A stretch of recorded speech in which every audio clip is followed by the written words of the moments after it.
Rəbbim, gözəl səmanı torpağı, nəfəs aldığım havanı verdiyin üçün sənə şükürlər edirəm.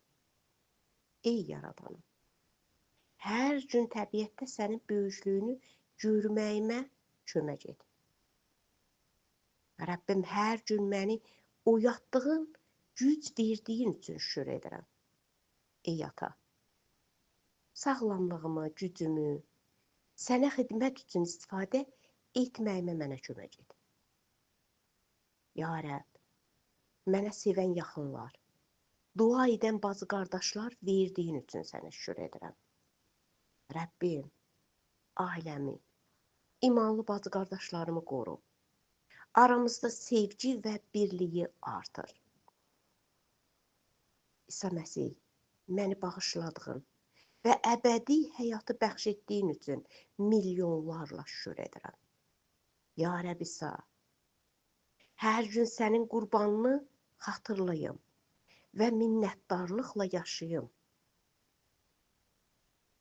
Halleluya. Amin. Rəbbim, yollarımda, evimdə, hər yerdə məni qoruduğun üçün sənə şükür edirəm. Ey qoruyucum, addımlarımı sənin ışığında yönəlt. Məni büdürməşdən saxla. Müqəddəs ruh, mənə sevin, sülh, hikmət verdiyin üçün sənə şükür edirəm. Ey müqəddəs ruh, məni gündəlik olaraq doldur. Bəhrələrin həyatımda aydın görünsün. Rəbbim, mənim üçün cənnətdə yer hazırladığın üçün sənə şükür edirəm. Ya Rəbb İsa, ümidimi həmişə səndə saxla. Ürəyimi cənnət sevinci ilə doldur. Ya Rəbb, ehtiyaclarımı bildiyin və ən gözəl şəkildə təmin etdiyin üçün sənə şükür edirəm. Ya Rəbb, bugün qarşımda nə varsa,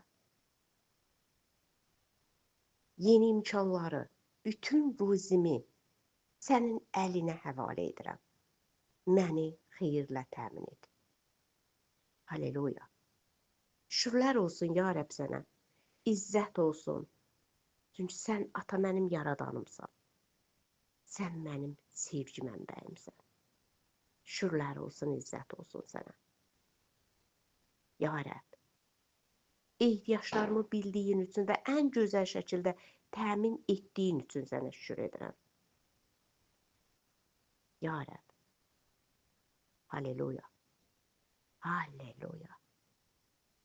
Ya Rəbb, mənə imkan verdiyin hər vasitə və texnologiyaların işləməsi üçün sənə şükürlər edirəm. Bugün telefonlar, kompüterlər, kitablar, nələr varsa, onları öyrənməyə, yarayan hər şey sənin bizə verən nemətindir. Ya Rəbb, mənim əlimdə nə varsa, hər vasitəmi xeyirli et, güclü et, faydalı olsun. Sənin sözlərini, dualarını rahat öyrənə bilim və rahat insanlara çatdıra bilim. Hər şey mənim üçün, başqaları üçün sənin izzətinə xidmət etsin. Halleluya, sənə şükürlər olsun ya Rəbb. Minnətdaram sənə. Ya Rəbb, mənim sahibim olduğum hər şeyi sənin xidmətinə həsr etdiyim üçün sənə şükür edirəm. Nə varsa əlimdə, bunlar sənə işləsin deyə dua edirəm. Və sənin işində istifadə olunsun deyə dua edirəm. Ya Rəbb ata, mənim vasitələrim, biliyim, zamanım sənin işinə xidmət etsin. İnsanlara faydalı olsun. Onların ruhunu gücləndirsin. Mənim bütün fəaliyyətlərimi sənin izzətinə yönəlt. Hər paylaşımım, verdiyim dərslər sənə şükürlər gətirsin. Amin. Amin. Amin. İnanın, görün, bunlar yəni ki, alimlərdilər və bunlar bir neçə insanın üzərində oput keçirdiblər və onlar qərara gəliblər ki, bu 100%, Yəni ki, belədir. Qərara gəliblər ki, insan gün ərzində 3 dəfə 4 gün şükranlıq etdiyi zaman insanın bədənində immunitet 50%-ə qədər yüksəlir. Təsəvvür eləyirsiniz, heç bir dərmana ehtiyac olmadan, heç bir iynəyə, dərmana ehtiyac olmadan sən gün boyunca şükür etdikdən və hər şeydən razı olduqdan 4 gün ərzində sənin bədənində 50% immunitet qalxır, qlobulin A qalxır. Və bu cürünə davam etdikdə sənin bədəninin ölü hüceyrələri təzədən əmələ gəlməyə başlayır və sənin bədənin bir körpə bədəni olaraq, yəni ki, sənin kletkaların yenilənir. Təsəvvür eləyirsiniz? Yəni ki, sənin bədən hüceyrələrin yenilənir. Sən bunu uzun müddət davam etdikdə və inanın, Rəbbin kəlamı yadıma düşdü. Harada ki, Rəbb deyir ki, sevinin. Sevinin və bir daha sizə deyirəm ki, sevinin. Baxın, Rəbb bunları elə-belə demədi. Sevinmək nəyin nəticəsidir? Minnətdar olmağın nəticəsidir. Sevinmək nəyə gətirib çıxardır? Rəbbə güvənmək gətirib çıxardır ki, biz orada Rəbbə güvəndiyimiz zaman bizim içimizdən o sevinç gəlir. Biz Rəbbə güvənmədiyimiz zaman biz hər şeydən gileylənirik, hər şeydən narazıyıq, hər şeyə qarşı danışırıq. Mənim bəxtim belə oldu, mən belə oldum, mənim bəxtim yoxdur. Mən getdiyim yerdə onsuz da alınmır. Mən belə elədikdə belə olur, mən elə elədikdə elə olur. Və biz Rəbbi yadımızdan çıxardırıq, Rəbbə güvənməyi yadımızdan çıxardırıq və Rəbbə şükür edərək sevinməyi yadımızdan çıxardırıq. Və bunun üçün də biz daim xəstəyik, daim iynə dərman üzərindəyik. Görün, həqiqətən də Rəbb bizi nə qədər möcüzəvi şəkildə yaradıb ki, baxın, nə deyirsə, nə vəd verirsə, nəyi örgədirsə, bunun hamısı bizim yenilənməyimiz, bizim daim cavan qalmağımız, daim sağlam qalmağımız üçün yaradıb. Təsəvvür eləyirsiniz, deyir 4 gün ərzində hər şeyə təşəkkür etdiyin zaman sənin bədəninin müqaviməti, immuniteti 50%-ədək qalxır. Ona görə də hər zaman Rəbbə şükür eləməyə yadınızdan çıxartmayın. Yıxılsaz belə, büdrəsəz belə, yenə də əlinizi qaldırıb deyin ki, ya Rəbbim, düşdüyüm bu vəziyyətə görə minnətdaram. Çünki buradan sən məni çıxardacaqsan. Bu çətinlik ona görə göstərirsən ki, məni daha yüksəklərə aparasan deyənə. Hər bir pislikdən yaxşı bir şey çıxartmağa, bacarmağa çalışın. Rəbbə şükür eləməyə çalışın. Rəbbə izzət verməyə çalışın. Rəbbə əllərinizi qaldırıb nəğmə oxumağa çalışın. Sevinin, sevinin, bir daha sevinin ki, sizin bədəninizin müqaviməti, dərmansız, bütün iynəsiz, avtomatik olaraq bədənimizin müqaviməti bu dünyanın virusuna qarşı, qripinə qarşı qalxsın deyənə. Bunun həqiqətən bu möhtəşəmdir, doğrudan da bu möhtəşəmdir. Şükranlıq insanın ömrünü uzadır.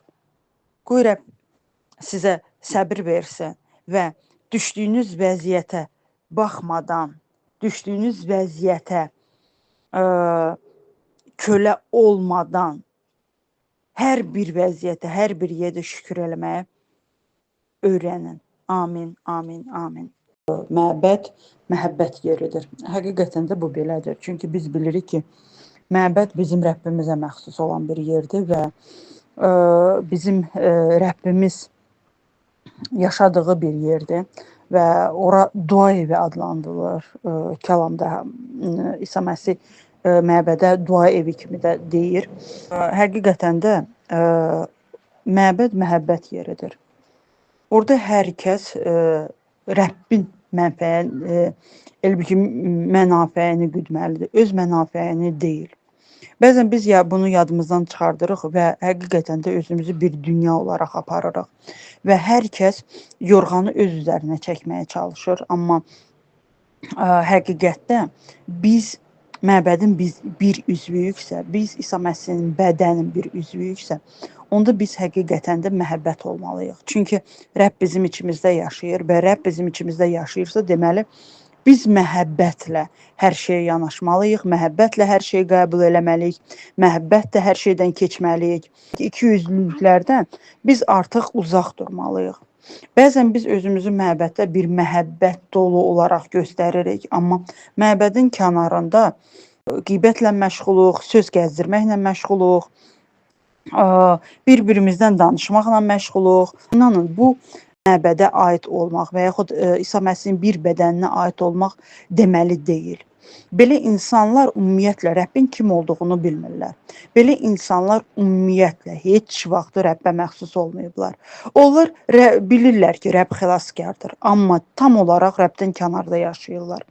Çünki Rəbbin məhəbbəti ilə dolu olan bir insan, Rəbbin məhəbbətində yaşayan bir insan, həqiqətən də Rəbbin bədəni olan bir insan heç vaxtı nə öz bacısından, nə öz yaxınından, nədir ki, məbəddə olan bacı qardaşların dalınca danışmaz, qeybət eləməz, ayağını qazmaz, böhtan atmaz.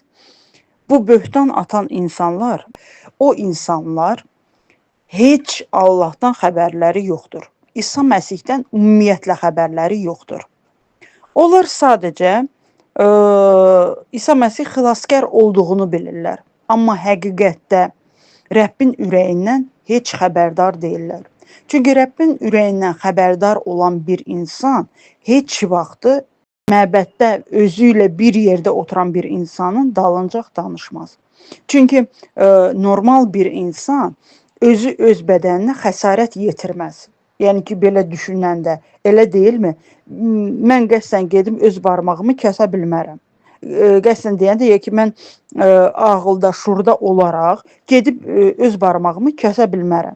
Və yaxud ayağımı kəsib ata bilmərəm. Nə var, mənim xoşum gəlmədi. Sən bugün atdımı düz atmadın. Və yaxud sən stəkanı düz tutmadın, stəkan əlindən düşdü və mən gedirəm öz əlimi kəsirəm. Və yaxud öz ayağımı kəsirəm ki, düz atdım atmadı deyənə. Bu normal bir şey deyil, elə deyilmi? Bunu yəni ki, hər birimiz düşüncəli, ağıllı bir insan bunu dərk eləyə bilər, düz deyil. Ona görə də biz də bir bədənin üzvüyük və biz bir-birimizə xəsarət yetirə bilmərik. Biz bir-birimizin dalınca danışa bilmərik. Biz bir-birimizə nifrət eləyə bilmərik. Biz bir-birimizə təpki göstərə bilmərik. Çünki biz bir bədənə aidıq və biz bir bədənin üzvüyük. Əgər bir insan, mən İsa Məsihə məxsusam, mən İsa Məsihin bədəniyəm deyərək bir başqasına xəsarət yetirirsə, böhtan atırsa, dalınca danışırsa, qeybət eləyirsə, inanın, o insan Rəbbin bədənindən kənar bir insandır. Bunu 100%, bunu mən deyil, bunu kəlam təsdiqləyir. Ona görə də gəlin yenə də deyirəm, köhnəliyi ataq. Artıq biz köhnə bir məxluq deyilik. Biz İsa Məsihi qəbul elədikdə biz yeniləndik. Biz İsa Məsihin bədəninə qovuşduq, birləşdik, bir bədən olduq. Və biz bir-birimizə yenə də deyirəm, xəsarət yetirə bilmərik. Biz bir-birimizin dalınca danışa bilmərik. Bir-birimizə qeybət eləyə bilmərik. Biz yalnız bir-birimizlə məhəbbətlə yanaşa bilərik. Biz bir-birimizə anlayışla yanaşa bilərik. Çünki bizim başımız ağrıdıqda əlimiz götürüb başımızı divara vurmur. Sən niyə ağrıyırsan deyənə. Biz çalışırıq ki, bir şeylər eləyək ki, o baş ağrısı keçsin. Başımızı isti örtürük, masaj eləyirik, elə deyilmi? Baxın, biz də bir bədənin üzvü olaraq biz səhv addımlar ata bilərik. Biz bir-birimizə dəstək olmalıyıq, bir-birimizə əl tutmalıyıq ki, biz kamilliyə gedib çıxa bilək. Çünki biz gediriksə, hamımız bir yerdə gedirik. Ayağımız arxada qala bilməz. Və yaxud biz başımızı yerindən çıxardıb onu arxada qoya bilmərik. Biz hamımız bir yerdə gedirik. Bir istiqamətimiz birdir. Rəbbin səltənəti. Və buna görə də bir-birimizə dəstək olaq, bir-birimizi sevməyi, biz bir-birimizi başa düşməyi, bir-birimizi anlamağı, bir-birimizi yola verməyi, bir-birimizə düzgün istiqamət verməyi öyrənək. Qoy həqiqətən də Rəbbin həqiqi məhəbbəti hər birimizin içində bərqərar olsun. Qoy Rəbbin məhəbbəti hər birimizin həyatında bəyan olsun. Çünki məhəbbət olmadan biz həqiqətən də Rəbbin məhəbbətini anlamasaq, duymasaq, həyatımıza qəbul eləməsək, biz heç vaxt Rəbbin səltənətinə gedə bilmərik. Amin.